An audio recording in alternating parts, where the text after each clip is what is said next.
এরকম নয় যে আমাকে অন্য পুত্র দিয়ে দিলে হবে, আমাকে এইগুলোই পুত্র চাই। তখন ত্রিদেবী হাত জোড় করে প্রার্থনা করছেন, হে মা ভগবতী, আপনি আমাদের স্বামীদেরকে আমাদেরকে ফিরিয়ে দেন। আমরা কথা দিচ্ছি নিশ্চয়ই আমাদের স্বামীরা আপনার ঘরে পুত্র হবে। তোমাদের কথা দিলে তো হবে না, তুই তোমাদের স্বামীরা মানা করে দেয়। বলে আচ্ছা ঠিক আছে, আপনি তাদেরকে বলুন। ভগবতী অনসূয়া তখন সেই 3টি সন্তানকে নিজের তপ বলে, নিজের পতিব্রতা ধর্মের বলে, একটা পতিব্রতা নারীর যে কত মহিমা দেখুন, সঙ্গে সঙ্গে যখনই হাতে জল নিয়ে সংকল্প করলেন, আমি যেই প্রতিজ্ঞা করে এদেরকে শিশু বানিয়েছি সেটা আমি ফিরিয়ে নিলাম, তারা যেন আবার পুনরায় যেমন ছিল তেমনই হয়ে যায়। সেটাতে সঙ্গে সঙ্গে ত্রিদেব একদম আরা দেখতেই দেখতে বিশাল হয়ে গেলেন। ত্রিদেব সামনে উপস্থিত হয়েছেন। তিনদেব খুব প্রসন্ন হলেন। মা বলো কি চাও?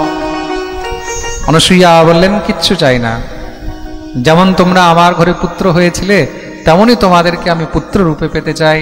তিনদেব বললেন যাও মা, আমরা কথা দিচ্ছি আমরা তোমার ঘরে পুত্র হয়ে জন্ম গ্রহণ করিব। তিনদেব কৃপা করলেন, ত্রিদেবীকে ত্রিদেব সমর্পণ করলেন। ভগবতী অনসূয়া যাও, তোমাদের স্বামী তোমাদের হাতে আমি ফিরিয়ে দিলাম। তিনো দেবী অনসূয়ার জয় জয়কার করতে করতে নিজ নিজ ধামে নিজের নিজের স্বামীদেরকে নিয়ে গেছেন। বলি অনসূয়া মাতা কি জয়। দেখতে দেখতে ভগবত কৃপায় অনসূয়ার গর্ভ হলো, তার থেকে 3টি সন্তান জন্ম নিলেন ত্রিদেবের অংশ থেকে, তিনো দেবের অংশ থেকে। তা ব্রহ্মার অংশ থেকে কে হলেন? কিছুক্ষণ আগে আমি বলেছিলাম না, কে হয়েছেন? হ্যাঁ, চন্দ্রমা। ব্রহ্মার অংশ থেকে হলেন চন্দ্রমা, বিষ্ণুর অংশ থেকে হলেন দত্তাত্রেয়, আর মহাদেবের অংশ থেকে হলেন দুর্বাসা। তা এই চন্দ্রমা থেকেই চন্দ্রবংশ হয়েছে। চন্দ্রমা থেকে কি হয়েছে? চন্দ্রবংশ। তো ব্রহ্মার পুত্র অত্রি, অত্রির পুত্র হলো চন্দ্রমা। আজকে আপনারা চন্দ্রমার জন্ম কথা শুনলেন, চন্দ্রের জন্ম কি করে হয়েছে, দুর্বাসার জন্ম কি করে হয়েছে, দত্তাত্রেয়ের জন্ম কি করে হয়েছে। হ্যাঁ, ত্রিদেবদের পরীক্ষা, অনসূয়া চরিত্র আপনারা আজকে খুব সুন্দর করে শুনলেন। দুর্বাসা, দত্তাত্রেয় আর চন্দ্রমা 3 জন হলেন ভাই। চন্দ্রমার পুত্র হয়েছেন বুধ। চন্দ্রের পুত্রকে বুধ। বুধের পুত্র হলেন পুরুরবা। খুব মন দিয়ে শুনবেন। পুরুরবার 6টি পুত্র, আয়ু, শ্রুতায়ু, সত্যায়ু, রয়, বিজয় আর জয়। জয়ের পুত্র অনেনা। অনেনার পুত্র হলেন নহুষ। নহুষের আবার 6টি পুত্র, জ্যোতি, যজাতি, সংজাতি, আয়তি, বিয়তি আর কৃতি। তার মধ্যে যিনি যজাতি, সেই যজাতির বিবাহ হয়েছে দেবযানীর সঙ্গে। কার সঙ্গে? দেবযানী। আর দ্বিতীয় বিবাহ হয়েছে শর্মিষ্ঠার সঙ্গে। যজাতি ছিলেন ক্ষত্রিয় আর দেবযানী ছিলেন ব্রাহ্মণী, শুক্রাচার্যের পুত্রী, শুক্রাচার্যের কন্যা। তা সেই দেবযানীর ঘরে যেই পুত্র হলো, খুব মন দিয়ে শুনবেন কিন্তু, যদু। সেই যদুর ঘরেই কিন্তু আগে গিয়ে যদুবংশ প্রচলিত হলো। এখানে একটি প্রশ্ন আসে যে দেবযানী তো ছিল ব্রাহ্মণী আর যজাতি ছিলেন ক্ষত্রিয়, তো ব্রাহ্মণীর সঙ্গে ক্ষত্রিয়ের বিবাহ কি করে হলো? আগেকার দিনে তো এরকম হতোই না, ইন্টারকাস্ট ম্যারিজ। হ্যাঁ, জাতি ছাড়া তো আগেকার দিনে বিবাহ হতো না। ব্রাহ্মণ ব্রাহ্মণীকে বিবাহ করবে, ক্ষত্রিয় ক্ষত্রাণীকে বিবাহ করবে, বৈশ্য বৈশ্যকে বিবাহ করবে, শূদ্র শূদ্রকে বিবাহ করবে। কিন্তু তখনকার দিনে সেই সময় এইভাবে কি করে হয়ে গেল? তার কারণ কি ছিল? বলে তার জন্য একটি অভিশাপ ছিল। দেবযানীকে অভিশাপ ছিল। কার? বৃহস্পতির পুত্র, দেবগুরু বৃহস্পতির পুত্র, নাম হচ্ছে কচ। এই কচ দেবযানীকে অভিশাপ দিয়েছিলেন। কেন অভিশাপ দিয়েছিলেন? এক সময় দেবতাগণ কচকে পাঠালেন দত্তগুরু শুক্রাচার্যের কাছে। কিসের জন্য? মৃত সঞ্জীবনী বিদ্যা শেখার জন্য। এই পৃথিবীর মধ্যে মৃতকে জীবিত করতে পারে একমাত্র দুইজনই এমন আছে। কে? এক হলো দেবাধিদেব মহাদেব। মহাদেব হলেন মৃত্যুঞ্জয়। মহাদেবের নাম কি? জোরে বলো। মৃত্যুঞ্জয়, যিনি মৃত্যুকেও জয় করে রেখেছেন। তিনি যাকে চায়, কেউ যদি মরে গেছে তাকেও জীবিত করতে পারেন। মৃত্যুঞ্জয় মহারুদ্র, তিনি মৃত্যুঞ্জয়। খুব মন দিয়ে শুনবে কিন্তু। আর দেবাদিদেব মহাদেবের কাছে সেই মৃত্যুঞ্জয় বিদ্যা পেয়েছেন, মৃত সঞ্জীবনী বিদ্যা। কে? দত্তগুরু শুক্রাচার্য। মহাদেবের তপস্যা করে তিনি মৃত সঞ্জীবনী বিদ্যা অর্জন করেছেন। তার জন্য তিনিও মৃতকে জীবিত করতে পারেন। তা যখন দেবতাদের সঙ্গে অসুরদের যুদ্ধ হয়, তার যুদ্ধের মধ্যে কি হয়? দেবতারা অসুরদেরকে মেরে দেয়, আর শুক্রাচার্য গিয়ে ওদেরকে আবার জীবিত করে দেয়।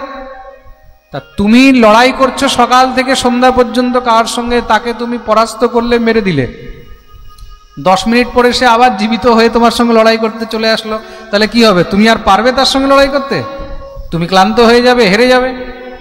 তা দেবতাগণ দেখলেন এইভাবে তো আমরা বারবার পরাজিত হয়ে যাব, তা আমাদের মধ্যেও কাউকে না কাউকে তো মৃত সঞ্জীবনী বিদ্যা জানা উচিত। তা মৃত সঞ্জীবনী বিদ্যা কে জানতে চাইবে?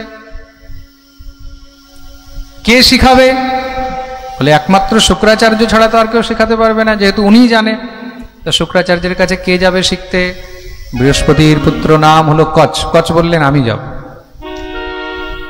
কচকে পাঠালেন শুক্রাচার্যের কাছে। কচ গিয়ে উপস্থিত হয়েছে বিদ্যার্থী রূপে। কিসের জন্য এসেছো? গুরুদেব, আমি আপনার কাছে বিদ্যা অধ্যয়ন করতে এসেছি। কি বিদ্যা? মৃত সঞ্জীবনী বিদ্যা। দেখুন, মহাপুরুষদের, যারা গুণীজন, যারা জ্ঞানীজন, তাদের কিন্তু এটা সহজ স্বভাব। তাদের কাছে কেউ যদি কিছু শিখতে আসে, তারা কখনো কাউকে মানা করবেন না, কখনোই মানা করবেন না। আমার কাছে অনেক ছেলেমেয়েরা আসে, গুরুজি আমরা আপনার কাছে কিছু শিখতে চাই, ভাগবত শিখতে চাই, রামকথা শিখতে চাই, বা অমুক শাস্ত্র জানতে চাই, অমুক জিনিস জানতে চাই। যখনই যেই আসে আমি যতটুকু পারি তাদেরকে বলে দিই, যাও ডায়েরি নিয়ে আসো, খাতা নিয়ে আসো, নোট করো, যা জানতে চাও জেনে নাও। সহজ সরল ভাব, এটাই হওয়া উচিত। আমরাও জীবনে এইভাবে শিখেছি, আমরাও তো শিখতে গেছি, আমরাও গুরুদেবের কাছে গেছি, নানা শিক্ষা গুরুর কাছে গেছি, ওনাদের কাছে গিয়ে জিজ্ঞাসা করেছি, ওনারা শিখিয়েছে বলেই আজকে শিখে এখানে বসতে পেরেছি। যারা বিদ্যাকে লুকায়, খুব মন দিয়ে শুনবে, যারা বিদ্যাকে লুকিয়ে রাখার চেষ্টা করে, শাস্ত্রের মধ্যে তাদেরকে কিন্তু চোর বলা হয়েছে। কি বলা হয়েছে? জোরে বলো। হ্যাঁ, পরের সম্পত্তি, পরের অর্থ, পরের জমি হরণ করা, এটাই চুরি নয়। বিদ্যাকে লুকানোও কিন্তু চুরি। কিন্তু বিদ্যা কার কাছে লুকাতে হয়? বিদ্যা দুষ্টের কাছে লুকাতে হয়। তা বলে বিদ্যা কিন্তু সবাইকে দেওয়া উচিত নয়। বিদ্যা কাকে দেবে? যোগ্য পাত্র। অপাত্র কুপাত্রকেও কিন্তু বিদ্যা দান করিতে নেই। এই জিনিসটা খুব মন দিয়ে শুনবে। হ্যাঁ, সম্পত্তি যার তার হাতে দেওয়া যায় না। যার তার হাতে দিলে কি হবে? সম্পত্তি নাশ করে দেবে, তাই তো, বিনাশ করে দেবে। তা তুমি যদি দুষ্টকে ভালো বিদ্যা দাও, তাহলে কি করবে? সে সেটার অপচয় করবে, তাই তো, সেটাকে নষ্ট করবে, খারাপ কাজে লাগাবে। তা বিদ্যা যদি দিতে হয়, তাহলে বিদ্যা গুণবানকেই দেওয়া উচিত, যে সেটাকে সৎ কাজে লাগাবে। অসৎ ব্যক্তির হাতে যদি কোনো ভালো জিনিস লেগে যায়, তখন সেটা কি করবে? খারাপ করে দেবে। হ্যাঁ, পাকিস্তানের হাতে পরমাণু বোম লেগে গেছে, এখন কি হবে? ও তো সঙ্গে সঙ্গে কথায় কথায় ধমকি দেয়, কিছু হলেই পরমাণু ফাটিয়ে দেবো, ভারতের উপরে পরমাণু হামলা করে দেবো, তাই তো। হ্যাঁ, যখন তখন বলে দেয় পরমাণু হামলা করে দেবো। আরে আমাদের দেশে যে পরমাণুগুলো রাখা আছে, আমরাগুলো কি ওগুলো বাজি ফাটাবার জন্য রেখেছি নাকি? তুই বেটা পরমাণু হামলা করবি আর আমরা দেখতে থাকবো? পাকিস্তান যদি পরমাণু হামলাও করে, তা ভারতের হয়তো 4 ভাগের 1 ভাগ নষ্ট হবে। আর ভারত যদি করে, তাহলে কি হবে? ভারত যদি একটাও পরমাণু হামলা করে, পাকিস্তান পরের দিন সকালও দেখতে পারবে না। তা দুষ্ট ব্যক্তির হাতে জিনিস লেগেছে, ও কি করবে? সেটা দুরুপয়োগ করবে। তার জন্য দুষ্ট ব্যক্তিকে কোনো সময় ভালো জিনিসও দিতে নেই। তা বিদ্যা দান করা খুব ভালো, বিদ্যা লুকাতে নেই, কিন্তু বিদ্যা কাকে দান করবে? যে সুপাত্র হবে, সুযোগ্য হবে, তাকেই দেবে, অযোগ্যকে কখনো দিতে নেই। প্রেম সে বলো রাধা রাধা। অযোগ্যকে কখনোই দিতে নেই। তো কচ গেছেন গুরু শুক্রাচার্যের কাছে বিদ্যা অধ্যয়ন করতে। শুক্রাচার্য বিচার করলেন, ঠিক আছে দেখি, আগে পরীক্ষা নিই, সে যোগ্য না অযোগ্য। ঠিক আছে, তুমি সেবা করো, দেখা যাবে। কচ সেবা করেই যাচ্ছেন। গুরুদেবের চরণ সেবা, বাসন মেজে দেওয়া, সবজি আমানিয়া করা, বনের থেকে কাঠ কুড়িয়ে নিয়ে আসা, পুরো আশ্রমে ঝাড়ু দেওয়া, ঝাড়ু দিয়ে তারপরে গোবর দিয়ে লেপন করা, শাস্ত্র পাঠ করে শোনানো, গুরুদেব যা বলছে সেইভাবেই করা, ব্রহ্ম মুহূর্তে উঠা, ত্রিকাল সন্ধ্যা করা, সমস্ত সব নিয়ম মেনে চলছেন। দেখতে দেখতে মহারাজ বছরের উপরে বছর পেরিয়ে গেল। এরকম নয় যে 2-4 মাস, 2-4 বছর, দীর্ঘ বছর পেরিয়ে গেছে। নিত্য কচের অন্তর ভাবনা দেখে গুরু শুক্রাচার্য খুব প্রসন্ন হলেন। প্রসন্ন হয়ে তখন গিয়ে তিনি কচকে মৃত সঞ্জীবনী বিদ্যা প্রদান করলেন। যাও, তোমাকে এই বিদ্যা দিলাম। মৃত সঞ্জীবনী বিদ্যা যখন কচ প্রাপ্ত করলেন, গুরুদেবের কৃপা প্রাপ্ত হয়েছে। কৃপা প্রাপ্ত করে এবার গুরুদেবের কাছে বিদায় নিচ্ছেন। গুরুদেব, আমাকে আশীর্বাদ করুন, আমি যেন এই বিদ্যা সৎ কাজে লাগাতে পারি। গুরু শুক্রাচার্য বললেন, যাও, তুমি এটা সৎ কাজেই লাগাবে। কচ যখন এবার যাচ্ছেন, তা যাওয়ার সময় গুরুদেবের কন্যা রয়েছে দেবযানী, তা দীর্ঘদিন গুরুগৃহে রয়েছেন, তা গুরুকন্যা দেবযানী, তা তার সঙ্গে একটা আলাদা কত সুন্দর ভাব, কত সুন্দর একটা পরিবেশ। তা যখন দেবযানীর কাছে তিনি বিদায় নিচ্ছেন, দেবী এখন আমি চললাম, আবার কোনো সময় পরে দেখা হবে। দেবযানী তখন কাঁদতে লেগেছে। কচ বলছেন, দেবী তুমি কাঁদছো কেন? বলে, তুমি চলে যাবে? কচ বলছে, আমার বিদ্যা পূর্ণ হয়েছে, এবার তো আমাকে যেতেই হবে। তুমি এতদিন এখানে থাকলে আমার মনের ভাব, আমার মনের কথা তুমি বুঝতে পারলে না। কচ বলছে, দেবী আমি তো কিছু বুঝতে পারছি না, তুমি কি বলতে চাইছো? বলে, কচ তুমি চলে যাচ্ছ, কিন্তু আমি তো তোমাকে ছেড়ে থাকতে পারবো না। কেন? আমি তোমাকে মনে মনে ভালোবেসে ফেলেছি, আমি তোমাকে অত্যন্ত প্রেম করে ফেলেছি, তোমাকে ছাড়া যে আমি আর থাকতে পারবো না। তুমি আমাকে বিবাহ করো, তুমি আমার পিতার কাছে বিবাহ প্রস্তাব রাখো, তিনি নিশ্চয়ই মানা করবেন না। কচ সঙ্গে সঙ্গে নিজের দুটি কানে হাত দিয়েছেন। ছি ছি ছি, কি বলছো দেবী? তুমি আমার গুরুপুত্রী, আর গুরুপুত্রী আমার জন্য ভগিনী তুল্য। ভগিনী মানে বোন, তুমি আমার বোনের সমান। আমি তোমাকে সেই দৃষ্টি দিয়ে কখনো দেখিনি। আমি যখন তোমাকে সবসময় বোনের দৃষ্টি দিয়ে দেখেছি, আমি তোমার এই প্রণয় নিবেদন, এই প্রেম নিবেদন স্বীকার করতে পারবো না। সঙ্গে সঙ্গে দেবযানী ক্রুদ্ধ হয়ে গেলেন। তুমি আমার প্রণয় নিবেদন, আমার প্রেম নিবেদনকে এইভাবে তিরস্কৃত করে দিলে? হ্যাঁ, তুমি এত স্বার্থী? তুমি এখানে বিদ্যা অর্জন করার জন্য, মৃত সঞ্জীবনী বিদ্যা অর্জন করার জন্য এতদিন পড়েছিলে। আমার সঙ্গে যে তুমি হেসে হেসে কথা বলেছো, এতদিন যে তুমি আমার সঙ্গে এত গল্প করেছো, আমার সঙ্গে বসে খেয়েছো, আমার সঙ্গে জায়গায় জায়গায় ঘুরেছো, তুমি আমার অন্তরের কথা বুঝতে পারোনি।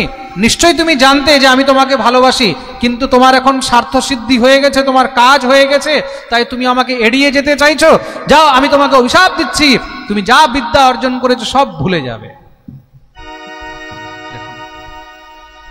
মানুষের মস্তিষ্কে, মানুষের মাথায় যখন কাম প্রবলতা দিয়ে উঠে, তখন সে নিজের হিত অহিত, পরের হিত অহিত, আমি নিজের খারাপ করছি, পরের খারাপ করছি, বা সমাজের খারাপ করছি, এগুলো তখন কিচ্ছু দেখে না। প্রেম সে বলো রাধে রাধে। এখানে কচের কি দোষ ছিল? কোনো দোষ ছিল? দেখুন, একটা জিনিস এখানে খুব সুন্দর প্রসঙ্গের মধ্যে কিন্তু শিক্ষার জিনিস আছে। দেখবেন সংসারে অনেকে অনেক সময় বলবে যে অমুক দোষ করেছে তার জন্য ফল ভোগ করছে, তাই তো? তা এখানে কচ কি দোষ করেছে সে যেই ফল ভোগ করলো? কচের কি কোনো দোষ ছিল? কচের তো কোনো দোষ নেই। কচের দোষটা কি? দেবযানী তাকে প্রেম নিবেদন করেছে আর তিনি তার প্রেম নিবেদনকে স্বীকার করেননি। তা প্রেম নিবেদন স্বীকার করেনি, তার জন্য দেবযানী তাকে অভিশাপ দিয়ে দিলেন। যিনি এত দীর্ঘ তপস্যা করে এই মৃতসঞ্জীবনী বিদ্যা প্রাপ্ত করলেন, সেই মৃতসঞ্জীবনী বিদ্যাই তিনি ভুলে গেলেন এই অভিশাপের কারণে। বিচার করে দেখুন। তার জন্য মনে রাখবেন, এই সংসারে আপনি সৎকর্ম করছেন বা অসৎকর্ম করছেন তার ফলটাই যে আপনি পাবেন এরকম কিছু নয়। আপনার প্রারব্ধে যা লেখা আছে সেটাই আপনি পাবেন। কচের প্রারব্ধে ছিল যে কচ মৃতসঞ্জীবনী বিদ্যা পেয়েও পাবে না। খুব মন দিয়ে শুনবে, কচ কোনো পাপ করেনি, কচ কোনো অনাচার করেনি, কচ কোনো অপরাধ করেনি, কিন্তু তার প্রারব্ধে ছিল যে মৃতসঞ্জীবনী বিদ্যা সে পাবে না, তার ভাগ্যে নেই। তা ভাগ্যে নেই বলে দেবযানী মাধ্যম হয়ে আসলো, মাধ্যম হয়ে এসে তাকে অভিশাপ দিয়ে দিল। কিন্তু তখন কচেরও রাগ উঠে গেছে, সেও ক্রোধে আবেশে এসে অভিশাপ দিয়ে দিয়েছে। দেবী, তুমি আমার মতন একজন নিষ্পাপকে অভিশাপ দিলে, যাও আমিও তোমাকে অভিশাপ দিচ্ছি। তুমি আজকে যেইভাবে আমাকে বিবাহ করার জন্য এত কামাতুর হয়ে গেছো, তুমিও জীবনে কোনোদিন শ্রেষ্ঠ কোনো ব্রাহ্মণকে বিবাহ করতে পারবে না, তোমারও বিবাহ ব্রাহ্মণেত্তরের সঙ্গে হবে। কচ অভিশাপ দিলেন। এই অভিশাপের কারণেই কিন্তু দেবযানীর বিবাহ ব্রাহ্মণেত্তর মানে ক্ষত্রিয় যজাতির সঙ্গে হয়েছিল। প্রেম সে বলো রাধে রাধে। আরে বলো না, আরো জোরে রাধে রাধে, আরো জোরে। শুনতে পাচ্ছি না। পিছনে যারা আছে দোনো হাত তুলে জয় জয় শ্রী রাধে। তো দেবযানীর সঙ্গে যজাতির বিবাহ হলো। বিবাহ কিভাবে হলো? একবার এই দেবযানী শর্মিষ্ঠা আর বাকি সব সখীদের সঙ্গে সরোবরে স্নান করছে। বনের মধ্যে গিয়ে তারা ওখানে কোনো এক সরোবরে স্নান করছে। শর্মিষ্ঠা হলো দত্তরাজ বৃষপর্বার কন্যা, আর দেবযানী হলো দত্তগুরু শুক্রাচার্যের পুত্রী। একজন গুরুপুত্রী, একজন শিষ্যকন্যা। বাকি সখীদেরকে নিয়ে স্নান করছে। স্নান করতে করতে হঠাৎ করে সেদিক দিয়ে মহাদেব মা পার্বতীকে নিয়ে বৃষের উপরে মানে ষাঁড়ের উপরে বসে যাচ্ছেন। বৃষ হলো মহাদেবের বাহন, তাই তো? তার জন্য মহাদেবের একটি নাম হলো বৃষভধ্বজ। মহাদেবের একটি নাম কি? বৃষভধ্বজ। বলিয়ে বৃষভধ্বজ ভগবান কি জয়। তা মহাদেব আর পার্বতীকে দেখে সবাই লজ্জায় তাড়াতাড়ি করে নিজের নিজের কাপড় পরা শুরু করেছে। দৌড়ে এসে বেরিয়ে যখন কাপড় পরতে লেগেছে, তা কাপড় পরতে পরতে কি হয়েছে, শর্মিষ্ঠা ভুল করে দেবযানীর কাপড় পরে নিয়েছে। দেবযানীর কাপড় পরেছে। দেবযানী যখন নিজের কাপড় শর্মিষ্ঠাকে পরতে দেখেছে, ক্রুদ্ধ হয়ে গেল। আমার কাপড় খোল, এটা তুই আমার কাপড় পরে নিয়েছিস। শর্মিষ্ঠা বলছে ভুল হয়ে গেছে রে, তাড়াহুড়ার মধ্যে আমি তোর কাপড়টা পরে নিয়েছি, একটা কাজ কর তুই আমারটা পরে নে, তাহলেই তো হয়ে গেল। অনেক সময় কি হয়, বান্ধবী একজন আরেকজনের কাপড়ও পরে নেয়, বনে বনেও পরে নেয়, মা বেটিও পরে নেয়। কিন্তু দেবযানী তখন ক্রুদ্ধ হয়ে বলল, আমি তোর গুরুপুত্রী আর তুই আমার শিষ্য মেয়ে, তা তোর কাপড় আমি পরবো? ছি ছি ছি, লজ্জা লাগে না? খোল আমার কাপড়। শর্মিষ্ঠা তখন বলছে, আমাদের ঘরে থাকিস, আমাদের দান দক্ষিণা নিস, আমাদের খাওয়া দিলে তোরা খাস, আমাদের সমস্ত সব ভোগ সামগ্রী তুই উপভোগ করছিস, এই কাপড়ও তো আমার বাপের দেওয়া, আর আমাদের জিনিস উপভোগ করে আমাকেই তুই ধিক্কার করছিস, দরকার নেই পড়ার, যা। বলে ওর কাপড়গুলো নিজের হাতে তুলে ধাক্কা দিয়ে দিয়েছে সরোবরের মধ্যে। দেবযানী সরোবরে পড়ে গেল, তার কাপড় নিয়ে শর্মিষ্ঠা চলে গেল। বলে তোকে কাপড় পরতে হবে না, থাক এখানে, মর তুই। দেবযানী সরোবরের মধ্যে পড়ে আছে এখন নির্বস্ত্র হয়ে, আর শর্মিষ্ঠা চলে এসেছে।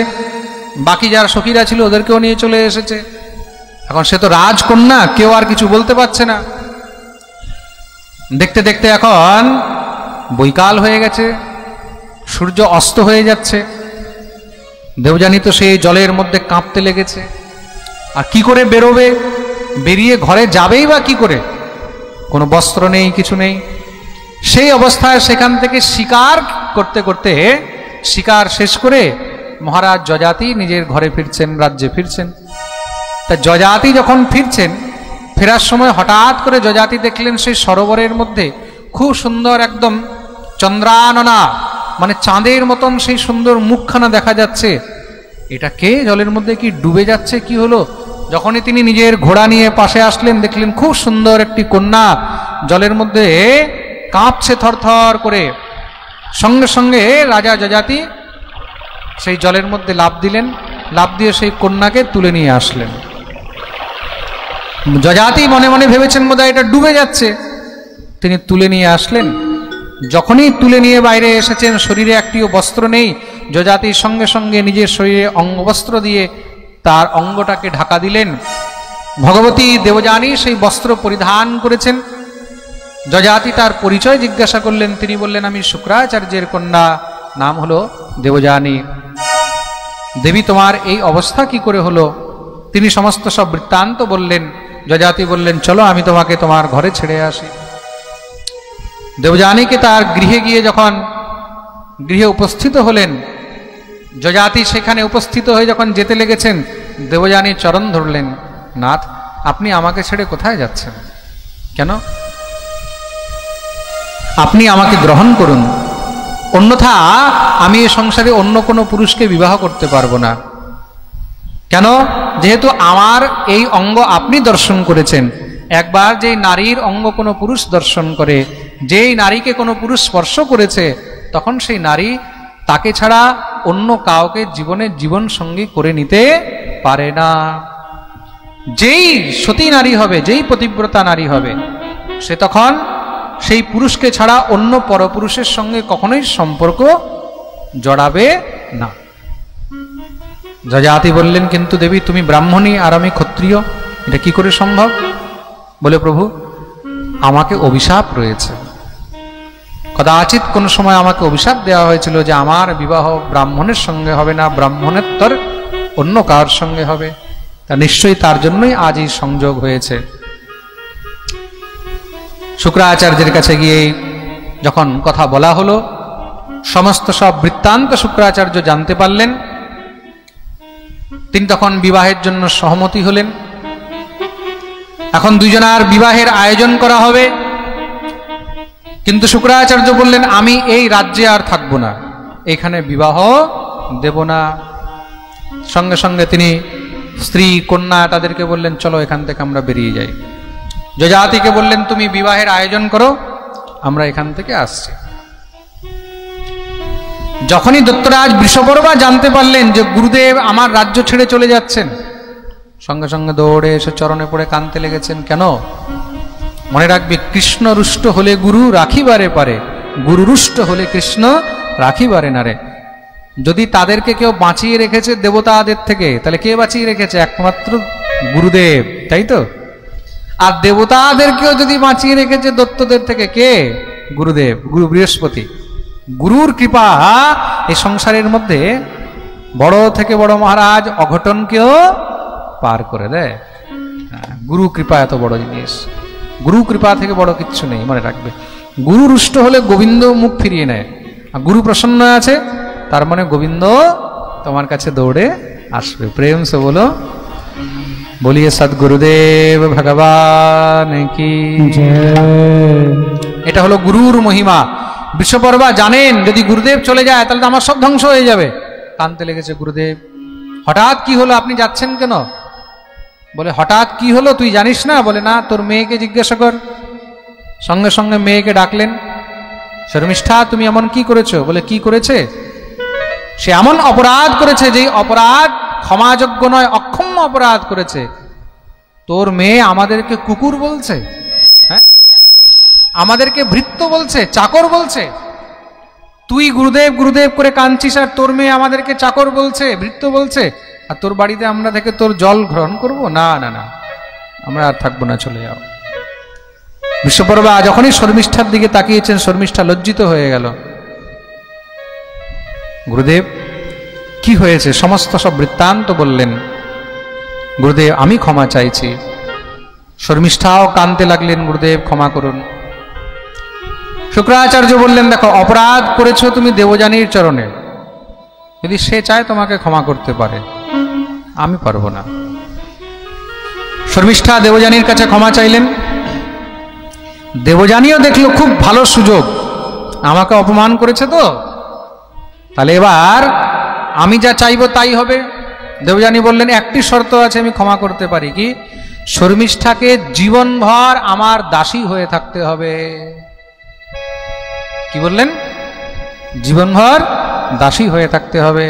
বৃষপর্বা বললেন, ঠিক আছে তাই হবে, আমি আজ থেকে আমার কন্যা শর্মিষ্ঠা তোমার দাসী রূপে তোমাকে অর্পণ করলাম।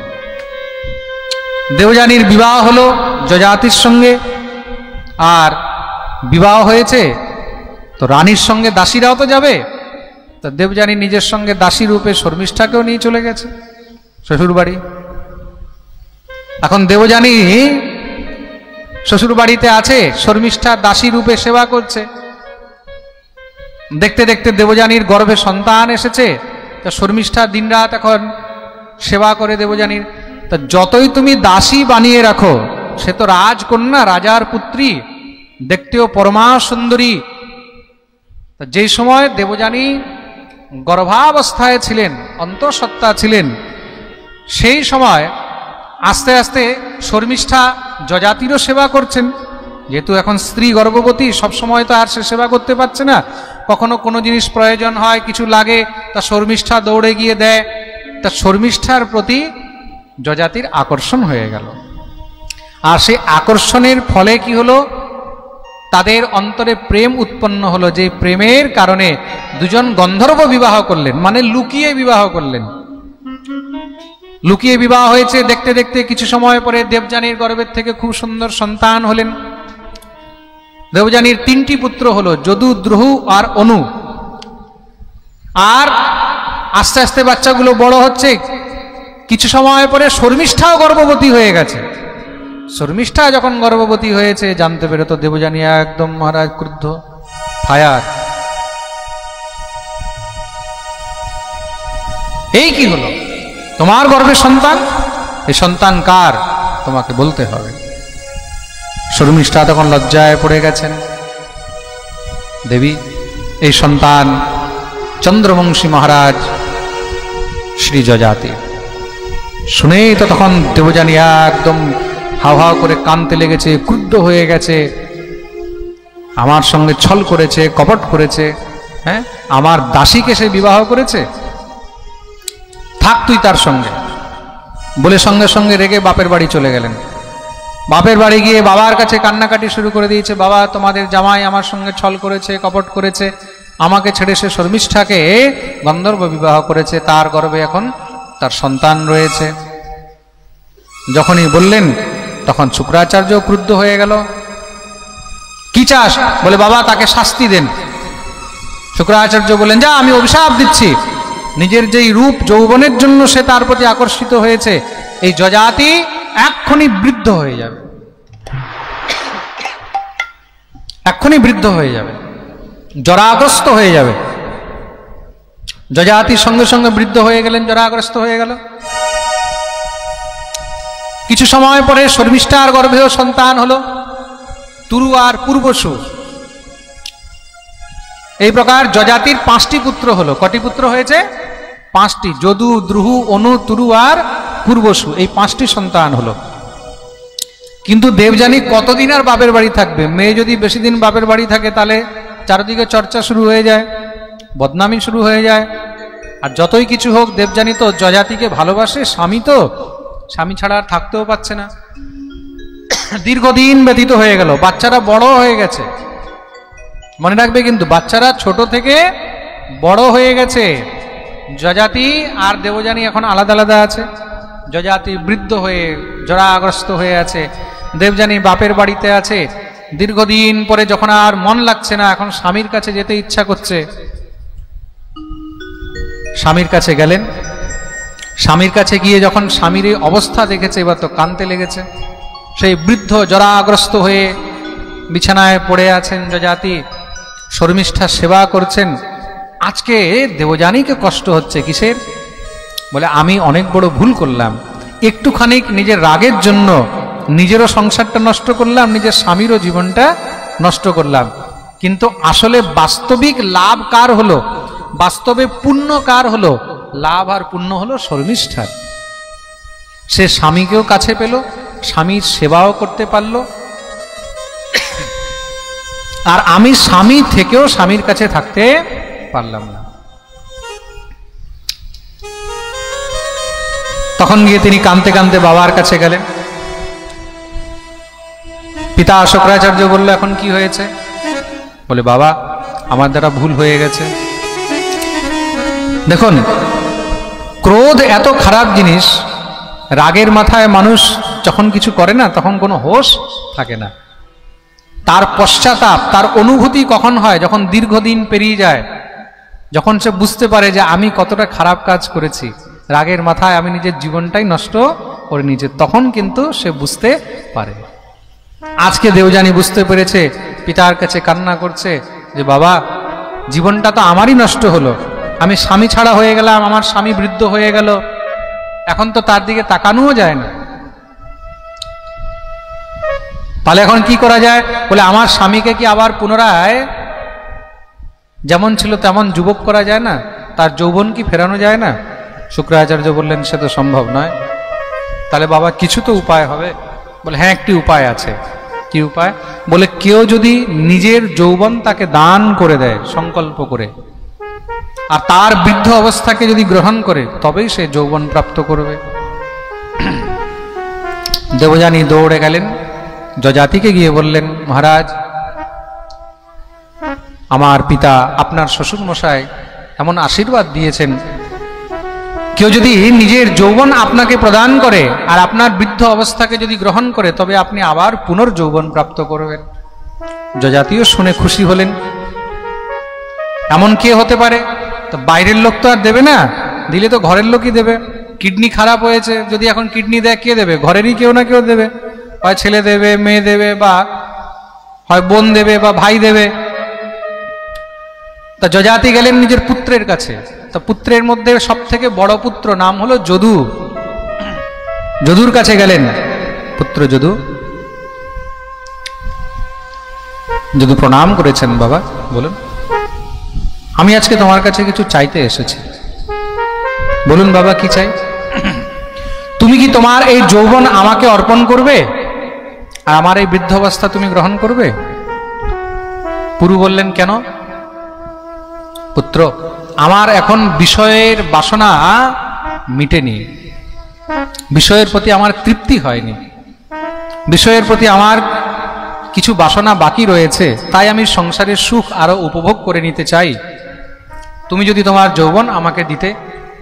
যদু বললেন দুহাত জোড় করে, হে পিতা, আমার অপরাধ ক্ষমা করবেন, আমি নিজের যৌবন আপনাকে দিতে পারবো না।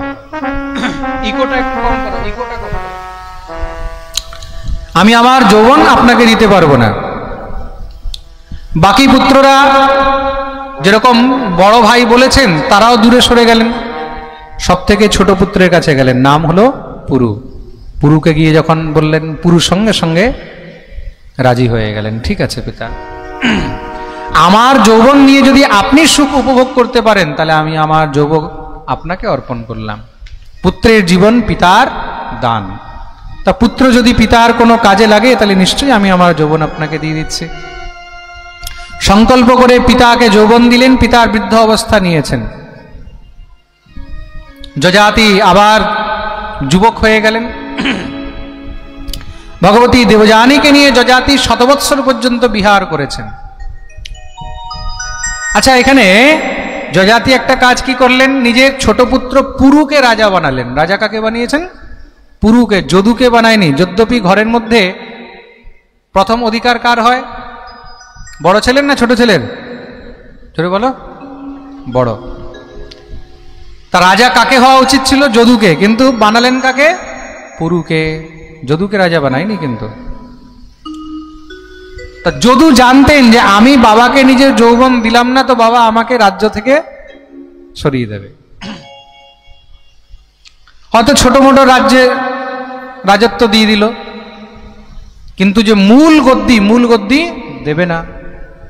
কিন্তু যদু তা জেনেও নিজের যৌবন কেন দিলেন না, এটা একটু বিচার করতে হবে। যখন যদুর কাছে যযাতি প্রার্থনা করেছেন, সেই সময় যদু মনে মনে ভাবলেন, হালকা একটু ট্রাভেলটা খুলে দাও। যদু তখন মনে মনে ভাবলেন, আমার পিতা যদি আমার যৌবন গ্রহণ করে, তার যৌবন গ্রহণ করে করবেন কি? তিনি আমার যৌবন নিয়ে আমার জন্মদাত্রী মায়ের সঙ্গে তিনি সাংসারিক সুখ উপভোগ করবেন, তাই তো? তা যিনি আমার যৌবন নিয়ে আমার আমার মায়ের সঙ্গে সুখ উপভোগ করবে, মায়ের সঙ্গে ভোগ করবে, তাহলে তার মধ্যে মাধ্যম কি হবে? আমার যৌবন? না না না, আমি এই অপরাধ কখনো করব না। তা পিতার কাছে তিরস্কৃত হয়ে রাজ্য ত্যাগ করাটা ভালো, কিন্তু নিজের ধর্ম ত্যাগ করা উচিত নয়। এই বিচার করে যদু নিজের যৌবন দিলেন না। তা যদু যখন মানা করেছেন, ভগবান শ্রীহরি সেই সময় কিন্তু সংকল্প নিয়ে নিলেন, আমি যখন চন্দ্রবংশে জন্ম নেব তখন এই যদুর বংশেই জন্ম নেব। তার জন্যই যদুকে ধর্মশীল বলা হয়েছে। কি বলা হয়েছে? ধর্মশীল। यदोश्च धर्मशीलश्च नितरां मुनिसत्तमः तत्रांशेन अवतीर्णस्य विष्णुर्वीर्याणि संशनः। ভগবান পুরুর বংশে জন্ম নেয়নি, দ্রুহু অনু তুর্বসুর বংশে জন্ম নেয়নি। কার বংশে জন্ম নিয়েছে? যদু। যদু হলেন ধর্মশীল। মনে রাখবেন, ভগবান কোথায় আছেন? যেখানে ধর্ম আছে। ভগবান কোথায় আছে? যেখানে ধর্ম আছে। তার জন্য জীবনে মনে রাখবেন, পরিস্থিতি যতই বিপরীত হোক, জীবনে মনে রাখবে কখনো কখনো এত দুঃখ আসবে, এত কষ্ট আসবে, পরিস্থিতি এত বিপরীত হয়ে যাবে, মনে হবে বোধহয় সংসারে সবাই আমার শত্রু হয়ে গেল, মনে হবে যে আমি মরে যাই, মনে হবে আর বেঁচে থেকে কোনো লাভ নেই। সেই সময়ও কিন্তু তুমি ধর্মকে পরিত্যাগ করিবে না। জীবনে যতই কষ্ট আসুক, যতই দুঃখ আসুক, যতই বিপত্তি আসুক, নিজের ধর্মকে কখনো ত্যাগ করিবে না। তুমি যদি ধর্মকে ধরে রাখো, মনে রাখবে যতই ঝড় হোক, যতই তুফান হোক, ধর্ম তোমাকে তার থেকে বের করে নিয়েই যাবে। প্রেম সে বলো। তার জন্য শাস্ত্র বলেছে, ধর্ম রক্ষতি রক্ষিতঃ। যে ধর্মের রক্ষা করে, ধর্ম তার অবশ্যই রক্ষা করিবে। সংসারে প্রলয় হয়ে যাক, কিন্তু তুমি নিজের ধর্মকে কখনো ত্যাগ করিবে না। মনে রাখবে, ধর্মকে ধরে রাখবে, ধৈর্য রাখবে, ধর্মকে ধরে রাখবে। সময় আপনি আপ তোমার অনুকূল হয়ে যাবে। মনে রাখবে, সব সময় কিন্তু রাত থাকে না, থাকে কি? সব সময় দিনও থাকে না। জীবনে ভালো সময় আছে তো একদিন খারাপ সময়ও আসবে, আর খারাপ আছে তার মানে ভালো আসবে। রাত্রের গমিষ্যতি ভবিষ্যতি সুপ্রভাতম। রাত পেরোবে, সকাল হবে, আবার পদ্মফুল ফুটে উঠবে। প্রেম সে বলো। হ্যাঁ। আর তখন কি হবে? বলে সেই তখন ফুল গিয়ে গোবিন্দের চরণে সেবায় লাগবে। যখন সন্ধ্যা হয় তখন কি হয়? তখন দেখবে পদ্মফুল কুমুদিনী মুদিত হয়ে যায়, তাই তো? বন্ধ হয়ে যায়। সকাল হলো, আবার ফুটে গেল। এটাই হলো জীবন। অন্ধকার হবে, জীবনে মনে হবে সব রাস্তা বন্ধ হয়ে গেল। আবার যখন সূর্য উদিত হবে, আলো হবে, আবার মনে হবে সব রাস্তা খুলে গেল। তোমাকে ধৈর্য ধরে রাখতে হবে, ধর্মকে ধরে রাখতে হবে। তা যদু ধর্মকে ধরেছেন বলে ভগবান তার বংশে এসেছেন। যযাতির যখন সংসার থেকে বৈরাগ্য হলো, বিরক্তি হলো, তখন তিনি আবার পুনরায় এসে নিজের পুত্রকে তার যৌবন দিলেন। বৃদ্ধাবস্থা আবার ফিরিয়ে নিয়ে তিনি তপস্যায় চলে গেলেন। নিজের দুই স্ত্রীকে নিয়ে তপস্যায় চলে গেলেন। সেই যদুর বংশে পরম প্রতাপী রাজা হয়েছেন ভোজ, বৃষ্ণি, অন্ধক, সুর। আর পুরুর বংশে হয়েছেন কৌরব, পাণ্ডব। এরা কার বংশে হয়েছে? পুরুর বংশে। তার জন্য মনে রাখবেন, যদুবংশী আর কুরুবংশী এরা কিন্তু ভাই ভাই। তার জন্য এই কৌরব, পাণ্ডব আর এইদিকে যত আছে আমাদের যদুবংশীরা, এটা সব কিন্তু ভাই ভাই। প্রেম সে বলো রাধে রাধে। তা যদুর বংশের মধ্যে পরম প্রতাপী রাজা হলেন ভোজ। সেই ভোজের দুটি পুত্র হলেন উগ্রসেন আর দেবক। দেবকের 7টি কন্যা আর উগ্রসেনের 10টি পুত্র। 10টি পুত্রের মধ্যে সব থেকে বড় পুত্রের নাম হলো কংস। মহা অত্যাচারী, মহাক্রূর, মহাদুষ্ট। আর সেই যদুবংশের মধ্যে আরেকজন পরম প্রতাপী রাজা হয়েছেন সুর। খুব মন দিয়ে শুনবেন। সেই সুরের ঘরের মধ্যে খুব সুন্দর পুত্র হলো, নাম হলো দেবমীড়। নাম কি? দেবমীড়। এই দেবমীড়ের ঘরের মধ্যে পুত্র হলেন বসুদেব। দেবমীড়ের 10টি পুত্র। মহারাজ সুরসেনের 2 স্ত্রী পৌরবী মারিসা, তার মধ্যে একটি হলেন দেবমীড় সুরসেন। মনে রাখবে, সুর প্রদেশের রাজা বলে নাম হলো সুরসেন। সুর প্রদেশের রাজা বলে নাম হলো সুরসেন। যেরকম চন্দ্রবংশের মধ্যে যারা যারা বিদেহ দেশের রাজা হয়েছেন তাদেরকে বিদেহরাজ বলা হয়। কি বলা হয়? বিদেহরাজ। বা তাদেরকে জনক বলা হয়। কি বলা হয়? জনক। জনক কিন্তু অনেকজন হয়েছেন। মা ভগবতী সীতার পিতাকে জনক বলা হয় তো, কিন্তু আসলে সীতার বাবার নাম কি ছিল? সীতার বাবার নাম ছিল শিরধ্বজ। কি নাম ছিল? শিরধ্বজ। তো শিরধ্বজের যে বাবা, তাকেও কিন্তু জনক বলা হতো। তার পিতা মহারাজ নিমি, তাকেও জনক বলা হতো। তদ্রূপ সুর দেশের রাজা, তাদেরকে সুররাজ বা সুরসেনও বলা হতো। প্রেম সে বলো। তো 2টি পুত্র হলেন 2 স্ত্রীর গর্ভে। এক স্ত্রীর গর্ভে দেবমীড়, আরেকটি স্ত্রীর গর্ভে 2টি পুত্র হলো অর্জন্য পর্জন্য। অর্জন্য পর্জন্যের ঘরে 9টি পুত্র হয়েছে, নন্দ, আনন্দ, সুনন্দ, গয়, বিমল, যশ, কীর্তি ইত্যাদি। তাদের মধ্যে সব থেকে প্রমুখ হলেন নন্দ বাবা। আর নন্দ বাবার স্ত্রীর নাম হলো যশোদা। বলিয়ে নন্দ বাবা কি জয়, যশোদা মাইয়া কি জয়। আর দেবমীড়ের ঘরে 10টি পুত্র হলো, তার মধ্যে সব থেকে বড় পুত্রের নাম হলো বসুদেব। বলিয়ে বসুদেবজি মহারাজ কি জয়। কংসের অত্যাচার এদিকে খুব বেড়ে গেছে। তো কংসের অত্যাচারে আস্তে আস্তে সব ত্রস্ত হয়ে যাচ্ছে। ভগবতী পৃথিবী আর সহ্য না করতে পেরে দেবতাদের কাছে গিয়ে কাঁদছেন। দেবতাগণ পৃথিবীকে নিয়ে ব্রহ্মার কাছে গেলেন। ব্রহ্মা সবাইকে নিয়ে নারায়ণের কাছে গেলেন। আক্রান্তা ভূরি ভারেণ ব্রহ্মাণম শরণম ইয়ো। ভগবান শ্রীহরির কাছে গেলেন। ভগবান শ্রীহরির কাছে গিয়ে সবাই প্রার্থনা করছেন, প্রভু এই সমস্ত পৃথিবী এখন অসুরদের অত্যাচারে ত্রস্ত হয়ে রয়েছে, আর তার মধ্যে সব থেকে বড় অত্যাচারী হলো কংস। আর কংসকে মারার সামর্থ্য এই সংসারে কারোর মধ্যে নেই। ভগবান বললেন, চিন্তা করো না, অতি শীঘ্রই আমি অবতার নেব। হালকা হালকা হাই সার দিলে। অতি শীঘ্রই আমি এবার অবতার নেব। কোথায়? বসুদেব গৃহে সাক্ষাৎ ভগবান পুরুষঃ পরঃ জনিষ্যতে তৎপ্রিয়ার্থম সম্ভবন্তু সুরস্ত্রিয়ঃ। আমি বসুদেব আর দেবকীর ঘরে গিয়ে জন্মগ্রহণ করব। সমস্ত দেবতাদেরকে গিয়ে বললেন, তোমরাও গিয়ে ব্রজমণ্ডলে অন্যত্র জন্ম আলাদা আলাদা রূপে জন্ম নিয়ে নাও। সবাই ভগবানের আদেশ পেয়ে কেউ বাঁদর হলেন, কেউ ময়ূর হলেন, কেউ রাখাল বালক হয়েছেন, কেউ গোপ হয়েছে, কেউ গোপী হয়েছে। ভগবান আসবেন তো, তার জন্য সবাই এবার ভালো করে চারদিকে সব মঞ্চ তৈরি করে দিচ্ছে। প্রেম সে বলো। এইদিকে কি হয়েছে, কংসের ছোট বোন নাম হলো দেবকী। কংসের একবার দৃষ্টি পড়লো দেবকীর উপরে। দেবকী বড় হয়ে গেছে, বিয়ে দিতে হবে। বিয়ে কার সঙ্গে দেব? কংসের বোন বলে কথা, তা একটা ভালো পাত্রের সঙ্গে বিয়ে দিতে হবে। কংসের জামাইবাবু তো কেউ সাধারণ হবে না। হ্যাঁ, বসুদেব কংসের বাল্যকালের বন্ধু। বসুদেবের কাছে গিয়ে তিনি দেবকীর বিবাহের প্রস্তাব রাখলেন। বসুদেব স্বীকার করলেন। খুব ধুমধাম করে তিনি বিবাহ আয়োজন করেছেন।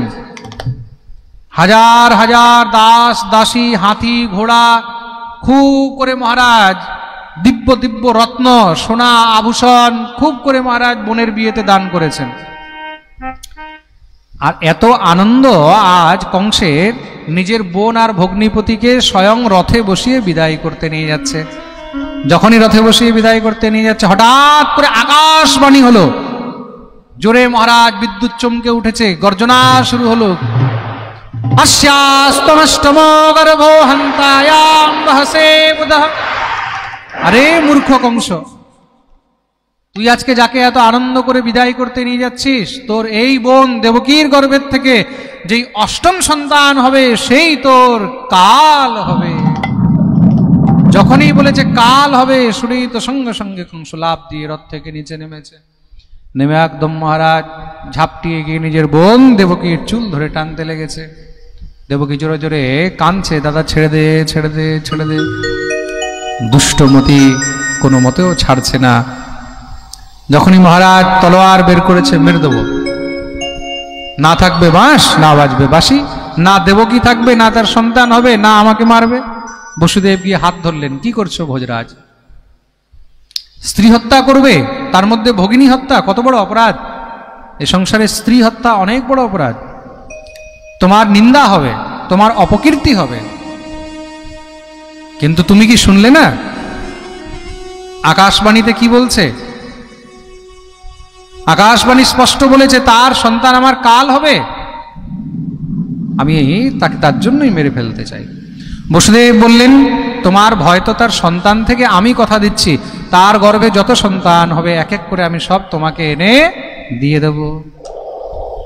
কংস জানেন যে বসুদেব তো পরম সত্যবাদী, তিনি যা বলেছেন নিশ্চয়ই তা করবেন। ঠিক আছে, তাই হোক, ছেড়ে দিলেন। দেখতে দেখতে মহারাজ দেবকী বসুদেবের ঘরে প্রথম সন্তান হয়েছে।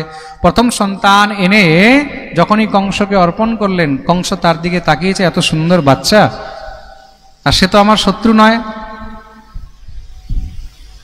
বললেন, যাও এটাকে ফিরিয়ে নিয়ে যাও। প্রতিয়াত কুমারোয়ম নয়স্মাদস্তি মে ভয়ম। এর থেকে আমার কোনো ভয় নেই, নিয়ে যাও। ফিরিয়ে নিয়ে যাচ্ছেন। ঘরে আসলেন বসুদেব, খুব আনন্দিত, কংস ফিরিয়ে দিয়েছে। কিন্তু দেবতারা মহা কপটি, তো তারা দেখছে যদি এইভাবে বসুদেবের বাচ্চা ফিরিয়ে দেয় তাহলে তো ভগবান তাড়াতাড়ি আসবে না। তারা কি করলেন? দেবর্ষি নারদকে পাঠালেন, মহারাজ তোমার শিষ্যকে একটু ভালো করে গিয়ে বোঝাও, বুদ্ধিটা একটু ঘুরিয়ে দাও, তাতে যেন ভগবান তাড়াতাড়ি অবতার নিতে পারে। নারদ এসে উপস্থিত হলেন। নারদকে আবার কংস গুরু মানে। গুরুদেব আসুন আসুন, আপনি খুব কৃপা করলেন। বলে, তোমার খুব চিন্তা লেগে থাকে তো? কিসের চিন্তা? আরে তুমি দেবকীর বাচ্চা এইভাবেই ফিরিয়ে দিলে। কিন্তু গুরুদেব, তার থেকে তো আমার কোনো ভয় নেই। ভয় নেই মানে? ভয় কিসের? বলে, ভয় তো অষ্টম গর্ভের। নারদ বললেন, অষ্টম গর্ভ কাকে বলে জানো? কাকে বলে গুরুদেব? বলে, 8টি পদ্ম ফুল আনাও। 8টি পদ্ম ফুল আনালেন, সামনে রেখেছে। বলে, 1 2 3 4 5 6 7 8, কোনটা প্রথম কোনটা অষ্টম বলো? বলে, এইটা প্রথম, এটা অষ্টম। বলে, বা উল্টো করে গণো, 1 2 3 4 5 6 7 8, এবার বলো কোনটা প্রথম কোনটা অষ্টম। কংস তো মাথায় ঘুরিয়ে গেছে। বলে, দেবতাদের চাল তুমি বুঝতে পারবে না, কখন প্রথম অষ্টম হয়ে যাবে, কখন অষ্টম প্রথম হয়ে যাবে, কখন সপ্তম অষ্টম হয়ে যাবে, কখন ষষ্ঠম অষ্ট হয়ে যাবে। তুমি যে দিক থেকেই গণো, এই দিক থেকে গণো 1 2 3 4 5 6 7 8, তাহলে এইটা অষ্টম হয়ে গেল। এদিক থেকে গণো, এটা অষ্টম হয়ে যাবে। এমন করে মহারাজ মাইন্ড ওয়াশ করে দিয়েছে। কংসের একদম মতি ভ্রষ্ট হয়ে গেছে। গুরুদেব, আমি বুঝে গেছি। নারদ বললেন, এটাই তো বুঝাতে এসেছি। নারায়ণ নারায়ণ, কাজ হয়ে গেছে আমার। যা। নারদ বেরিয়ে গেলেন। সঙ্গে সঙ্গে মহারাজ দেবকী বসুদেবের সন্তানকে আনয়ন করে দেখতেই দেখতে সেখানে ছুঁড়ে আছাড় মেরে ফেললেন। হাতেষু ষট্সু বালেষু দেবক্যা অগ্রসেনা, এক এক করে বসুদেবের এইভাবে 6টি পুত্রকে মেরেছেন। ষষ্ঠম গর্ভে স্বয়ং অনন্তদেব এসেছেন। কে এসেছেন? জোরে বলো, অনন্তদেব। হ্যাঁ। সপ্তমো বৈষ্ণবম ধামম যমনন্তম প্রচক্ষতে, গর্ভো বভূব দেবক্যা হর্ষশোক বিবর্ধনা। সপ্তম গর্ভে কে এসেছেন? অনন্তদেব। অনন্তদেব যখন গর্ভে আসলেন, ভগবান কিছুদিন পরেই ভগবতী যোগমায়াকে বললেন, দেবী এই সন্তানকে দেবকীর গর্ভ থেকে রোহিণীর গর্ভে স্থাপিত করে দাও। রোহিণী হলেন বসুদেবের বড় রানী। রোহিণী চ মহাভাগা, রোহিণী অনেক ভাগ্যবতী। এই রোহিণী পূর্বজন্মে কে ছিলেন? পূর্বজন্মে কদ্রু ছিলেন। কে ছিল? জোরে বলো। কদ্রু, নাগ মাতা। সমস্ত যে নাগ সর্পদের মাতা নাম হলো কদ্রু, কশ্যপের স্ত্রী। তিনি এই জন্মে রোহিণী হয়ে এসেছেন। কে হয়ে এসেছেন? রোহিণী। তার জন্য তার গর্ভের মধ্যে অনন্তদেবকে স্থাপিত করো। তা ভগবতী যোগমায়া আকর্ষণী বিদ্যা দ্বারা সেই শিশুকে রোহিণীর গর্ভে স্থাপিত করলেন। আর চারদিকে চর্চা হলো কি দেবকীর সপ্তম গর্ভ নষ্ট হয়ে গেছে। কংস তো খুব খুশি, অষ্টম এখনো আসেইনি, সপ্তম আগেই পেটেই মরে গেল। দেখেছো আমার ভয় কতটা। আর এদিকে বসুদেব চুপচাপ রোহিণীকে নন্দ বাবার ঘরে রেখে এসেছে, নন্দের কাছে, গোকুলে। নন্দ বাবা কাকাতো ভাই তো, বলে তুমি এর রক্ষা করবে। কেন কংসের দৃষ্টি যদি এর সন্তানের উপরে পড়ে যায় কিছু তো বলা যায় না। দেখতে দেখতে রোহিণীর গর্ভের থেকে খুব সুন্দর মহারাজ সন্তান হলো। কবে? ভাদ্র মাস শুক্লপক্ষ ষষ্ঠী তিথি। কবে হয়েছে? ভাদ্র মাস শুক্লপক্ষ ষষ্ঠী তিথি। মনে রাখবে, গর্গ সংহিতার মধ্যে শ্রী গর্গাচার্য মুনি বলদেব জন্ম নিয়ে বর্ণন করছেন। এই ষষ্ঠী তিথিতে অনন্তদেবের জন্ম হয়েছে রোহিণীর গর্ভ থেকে, যার নাম হলো বলরাম। কি নাম? জোরে বলুন। বলরাম। বলিয়ে বলরাম জি মহারাজ কি। বলদেব প্রভুর জন্ম নিয়ে অনেক জায়গায় অনেক রকমের বিভ্রান্তি রয়েছে। অনেকে কিন্তু আবার এই যে পূর্ণিমা তিথি পেরোলো, এই পূর্ণিমা তিথিকেও কিন্তু বলদেব জয়ন্তী বলে থাকে। প্রেম সে বলো।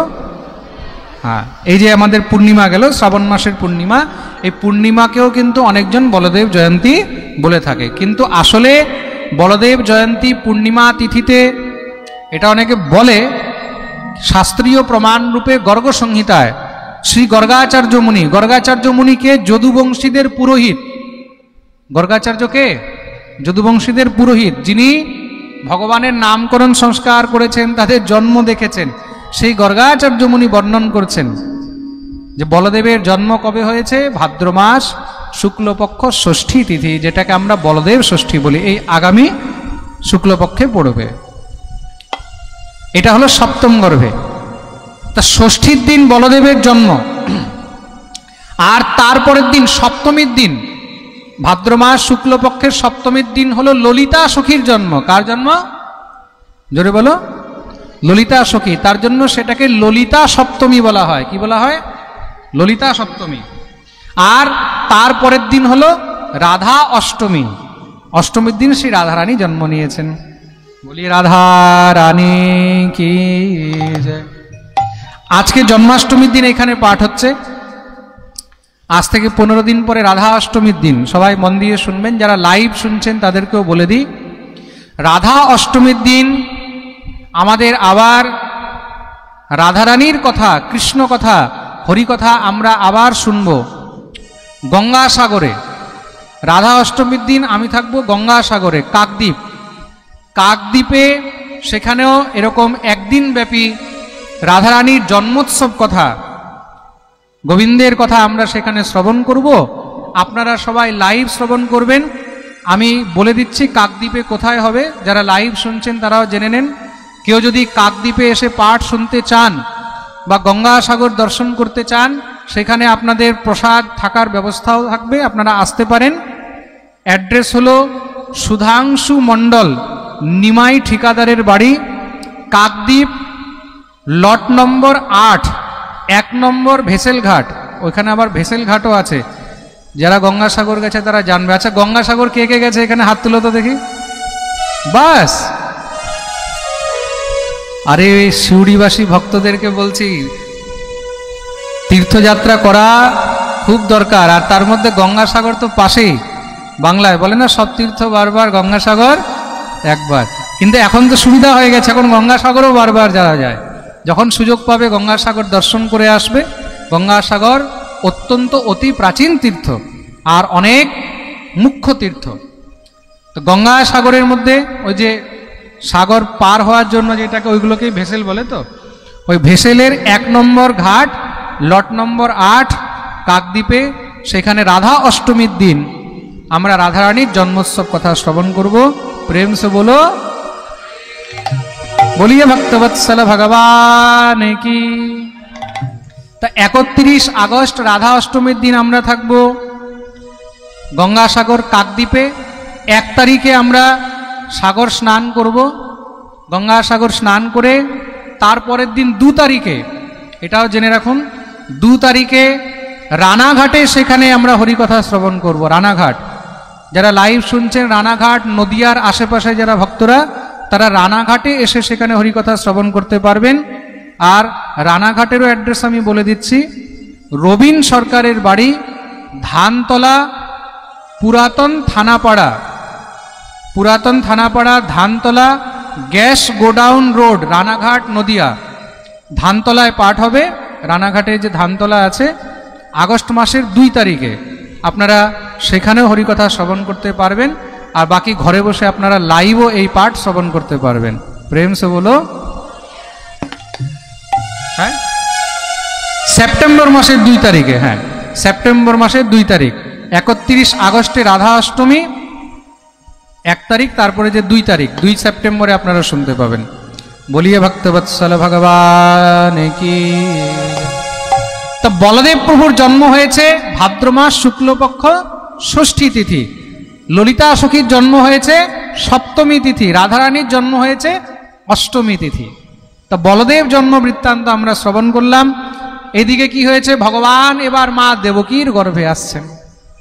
তা ভগবতী যোগমায়াকে ভগবান ডাকলেন, যোগমায়া এসে উপস্থিত, প্রভু আমার জন্য কি আদেশ? ভগবান বললেন, যাও তুমি গিয়ে যশোদার গর্ভে জন্মগ্রহণ করবে। ভগবতী যোগমায়া বললেন, প্রভু আমি তো মায়া, আর সমস্ত জগৎ মায়ার অধীন, মায়া কি করে জন্ম নেয়? ভগবান বললেন, আমি কে? বলে আপনি হলেন মায়াপতি। তা আমি তোমার স্বামী হয়ে যদি জন্ম নিতে পারি, তাহলে তুমি জন্ম নিতে পারবে না? কিন্তু প্রভু তাহলে আমার আর দাম কি থাকবে? বলে চিন্তা করো না, কলিযুগে আমার চেয়ে বেশি তোমার পুজো হবে। নাম ধেয়া নিকরবন্তী, আলাদা আলাদা নাম দিয়ে তোমার পুজো হবে। কি কি নামে? দুর্গেতি, ভদ্রকালীতি, বিজয়া, বৈষ্ণবীতি চ। দুর্গা, চণ্ডী, বিজয়া, বৈষ্ণদেবী, কন্যাকুমারী, কালী, আলাদা আলাদা রূপে তোমার পূজা হবে। তা ভগবান আশীর্বাদ দিয়েছেন বলে এই কলিযুগে ভগবান থেকে ভগবতীর পুজো আরো বেশি হয়। প্রেম সে বলো, হ্যাঁ। তো ভগবানের আদেশ পেয়ে ভগবতী যোগমায়া যশোদার গর্ভে গিয়ে উপস্থিত হলেন, আর ভগবান দেবকীর গর্ভে এসেছেন। আহা হা, ভগবান যখন গর্ভে এসেছেন, কংস খবর পেয়ে সঙ্গে সঙ্গে দেবকী বসুদেবকে কারাগৃহে বন্দী করে দিলেন। ভগবানকে কারাগৃহে দেবকী বসুদেবকে বন্দী করেছেন। দেখতে দেখতে এবার মাসের উপরে মাস পেরোচ্ছে, সমস্ত দেবতাগণ এসেছেন ভগবানের স্তুতি করতে। বন্দী গৃহের মধ্যে ভগবান গর্ভে আছেন। দেখুন, ভগবান ডাবল বন্দী। কি করে? এক বন্দী গৃহের মধ্যে মা, মায়ের গর্ভে ভগবান, তাহলে বন্দির মধ্যে বন্দী। প্রেম সে বলো। কিন্তু এই সংসারে বন্দির মধ্যে বন্দী থেকেও যিনি মুক্ত থাকেন, তিনি হলেন ভগবান শ্রীহরি। তাকে কেউ বন্দী রাখতে পারে না। তার জন্যই সমস্ত দেবতাগণ সেখানে ভগবানের স্তুতি করতে এসেছেন। কেন? ভগবান জগৎকে গর্ভে পাঠিয়েছে, নিজে গর্ভে আসলেন। আমরাও তো দেখি ভগবানকে কেমন দেখতে দেখা যায়। দিব্য ভগবানের স্তুতি করলেন, এটাকে গর্ভস্তুতি বলা হয়েছে। সত্যব্রতম সত্যপরম ত্রিসত্যম সত্যশয়োনিম নিহিতম চ সত্যে সত্যশ্চ সত্যমৃত সত্যনেত্রম সত্যাত্মকম ত্বাম শরণম প্রপন্নাঃ। ভগবানের গর্ভস্তুতি করলেন, ভগবান প্রসন্ন হয়েছেন। সব দেবতাগণ নিজের নিজের ধামে ফিরে গেলেন। দেখতে দেখতে মহারাজ সময় আসছে। আহা হা, বৈশাখ গেল, জ্যৈষ্ঠ গেছে, আষাঢ়, শ্রাবণ, এবার আসলো ভাদ্র। একটু বেশ দাও। ভাদ্র মাসের মধ্যে এবার দিন পেরিয়ে যাচ্ছে। নদ্যঃ প্রসন্ন সলিলা হৃদা জল রুহশ্রিয় দুজালে কুল সন্নাদস্তবকা বনরাজয়। নদী প্রসন্ন হয়ে গেছে, নদীর মধ্যে মহারাজ জল বেড়ে গেছে। নদ্যঃ প্রসন্ন সলিলা হৃদা জল রুহশ্রিয়। আর এদিকে মাঝে মাঝে হালকা হালকা বৃষ্টি হচ্ছে। দুজালি কুল সন্নাদস্তবকা বনরাজয়। যেই গাছে কখনো ফুল ফোটেনি সেই গাছে ফুল ফুটছে, যে গাছে ফল ধরেনি ফল ধরছে। বনরাজ সিংহ গর্জনা করছেন। ববৌ বায়ু সুখস্পর্শ পুণ্যগন্ধ বহ শুচি। সুন্দর সুন্দর মন্দ মন্দ মহারাজ সুগন্ধিত হাওয়া বইছে। আহা হা। আগ্নয়শ্চ দ্বিজাতীনাম শান্তাস্তত্র সমিন্ধত। ব্রাহ্মণগণ অগ্নিহোত্র করছেন, যজ্ঞ করছেন। চারদিকে ভগবানের আগমনের এখন দিব্য উৎসব চলছে মহারাজ। দেখতে দেখতে মহারাজ প্রতিপদ গেল, দ্বিতীয়া গেল, তৃতীয়া গেল, চতুর্থী গেল, পঞ্চমী গেল, ষষ্ঠী গেল, সপ্তমী গেল, এবার চলে আসলো অষ্টমী। অষ্টমীর দিন পেরিয়ে যাচ্ছে। অষ্টমীতে এবার ভয় লেগে গেছে, বুক ধকধক করছে, প্রভু আজকে আসবে কিনা, আসবে কিনা, আসবে কিনা। কেন গেলবার নবমীর উপরে কৃপা করেছিল রাম রূপে, এবার আমার উপরে কৃপা করবে কিনা। দেখতে দেখতে মহারাজ অষ্টমীর দিন পেরিয়ে গেছে, রাত পেরিয়ে যাচ্ছে। রাত্রি 8টা বেজে গেল, 9টা বেজে গেল, 10টা বেজে গেল, 11টা বেজে গেল। এখন তো অষ্টমী চিন্তা হয়ে গেছে, কেন কিছুক্ষণ পরে তো অষ্টমী শেষ, তাহলে প্রভু আসবে কিনা, আসবে কিনা, আসবে কিনা। দেখতে দেখতে 11টা থেকে 11:15 বেজে গেল। এবার 11:30 বেজে গেল। এবার 11:15 বেজে গেল।